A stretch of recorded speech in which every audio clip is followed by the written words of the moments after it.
नमस्कार। Good morning. सभी विद्यार्थियों का हार्दिक स्वागत। प्रिय विद्यार्थियों,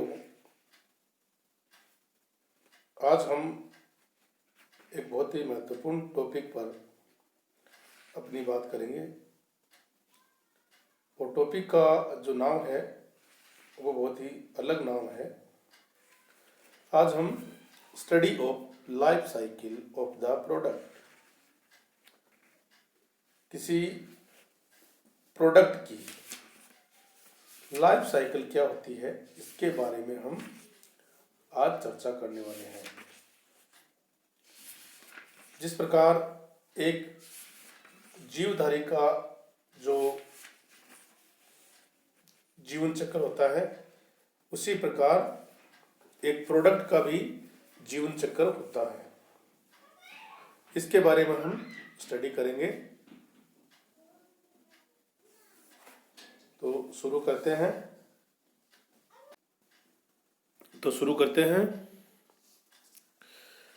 study of life cycle of the product. उत्पाद के जीवन चक्र का अध्ययन। जिस प्रकार सभी जीवनधारियों का एक सामान्य जीवन काल होता है, उसी प्रकार से किसी भी उत्पाद का, प्रोडक्ट का एक जीवन काल होता है। जीवन काल में प्रत्येक जीवधारी अलग अलग अवस्थाओं को प्राप्त करते हुए अंत में क्या होता है, उसकी मृत्यु को प्राप्त हो जाता है। प्रत्येक जीवधारी है वो अलग अलग अवस्थाओं से गुजरते हुए अंत में मृत्यु को प्राप्त हो जाता है।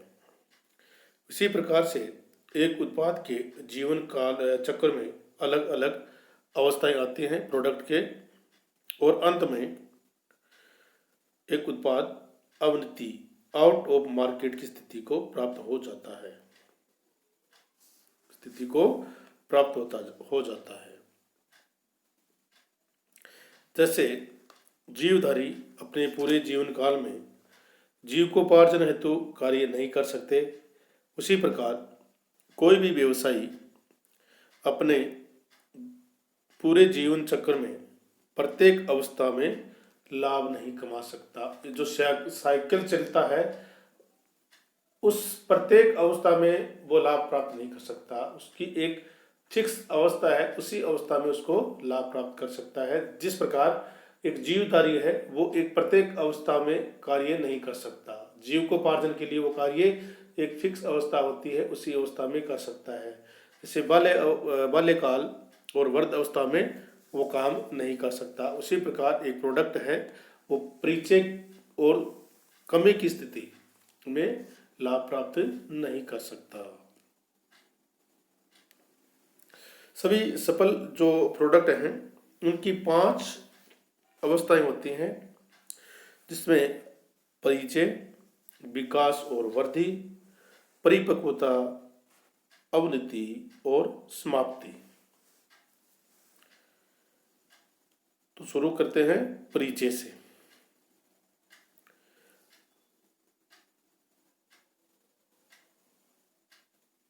इंट्रोडक्शन। किसी नई वस्तु के संबंध में शोध और विकास कार्य करने के बाद, शोध और विकास का जो कार्य है वो करने के बाद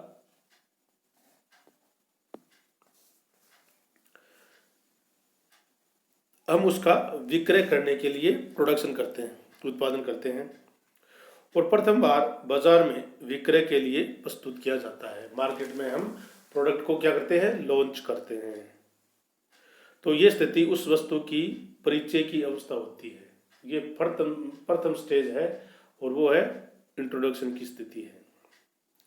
इस अवस्था में विक्रय के संबंध में परिवर्तन अथवा प्रोत्साहन लागतें, प्रमोशनल कॉस्ट अधिक होती है।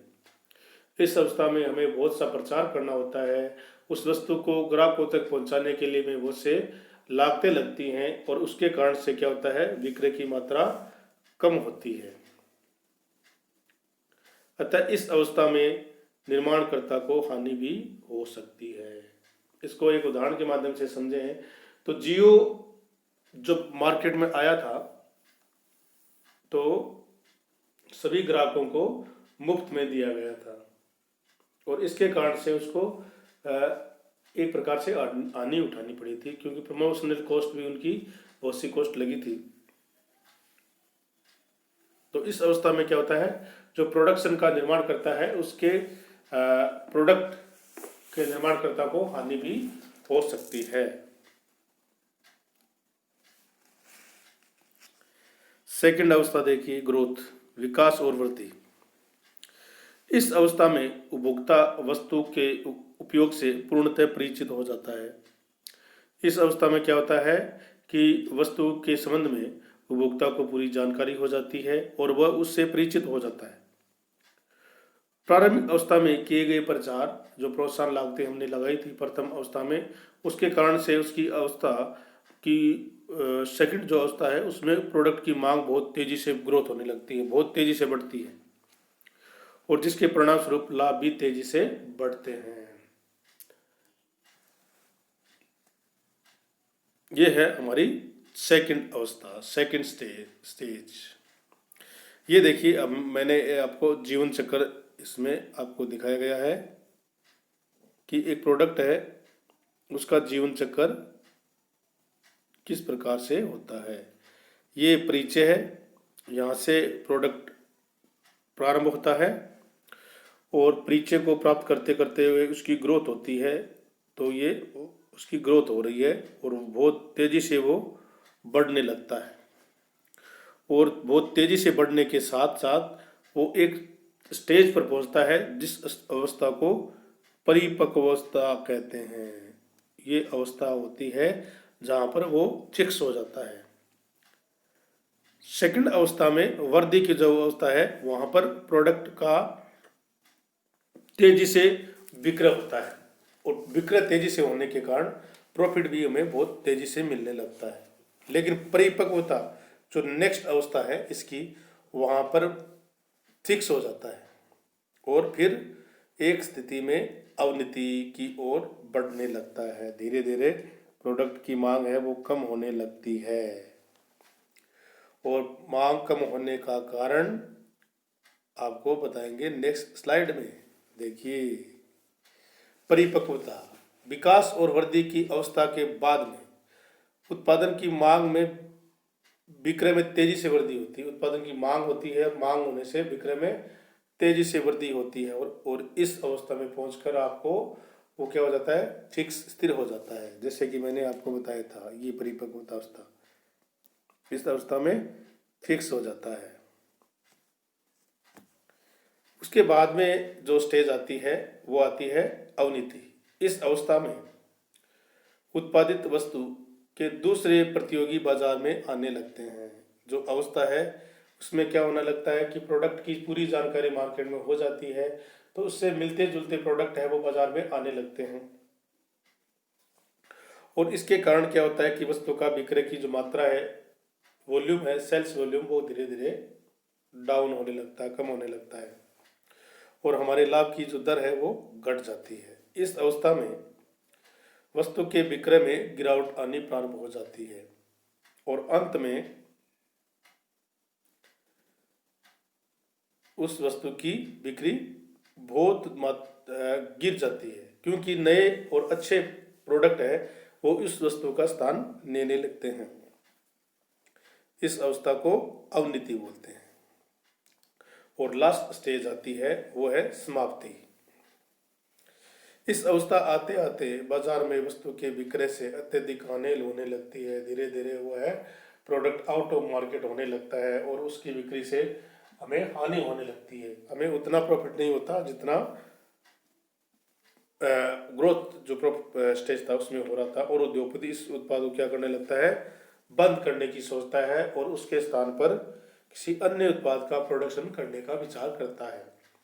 जिस उत्पाद के लिए बाजार में अभी परिचय और परिपक्वता की स्थिति चल रही है उसके स्थान पर वो सिमिलरली नया प्रोडक्ट लॉन्च कर देता है, जो कि एक अवस्था होती है, परिचय की अवस्था होती है।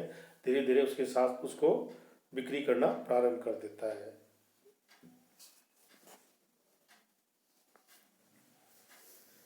वस्तुतः किसी भी वस्तु के जीवन काल का अध्ययन करने के पश्चात उस वस्तु के मूल्य का निर्धारण का अध्ययन किया जा सकता है। हम किसी भी वस्तु के मूल्य का निर्धारण करेंगे तो इससे पहले जरूरी है कि आपको उसके जीवन चक्र के बारे में पूरा पता होना चाहिए, क्योंकि तब तक हम मूल्य किसी वस्तु का मूल्य निर्धारित नहीं कर सकते जब तक हमें उसके जीवन काल के बारे में पूरा पता नहीं हो।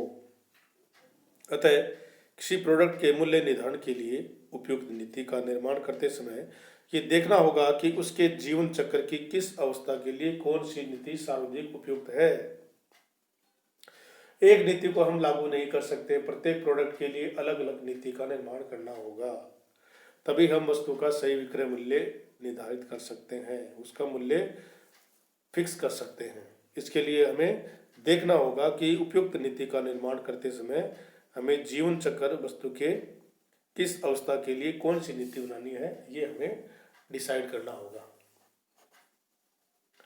और आज की जो प्रतिस्पर्धात्मक युग है में समय में प्रबंध तत्काल लाभ की स्थिति प्रारंभ करना चाहता है। हम तत्काल चाहते हैं कि हमें लाभ की स्थिति है वो प्रारंभ हो जाए, और ये भी चाहते हैं कि इस उद्देश्यों को प्राप्त हेतु नियंत्रित और अपनी योग्यता में हमें वृद्धि करनी होगी। हमें प्रोडक्ट है उसको क्वालिटी में सुधार करना होगा, हमें अपनी योग्यता में वृद्धि करनी होगी, उसे नियंत्रित किस प्रकार से कर सकते हैं उसमें वृद्धि करनी होगी।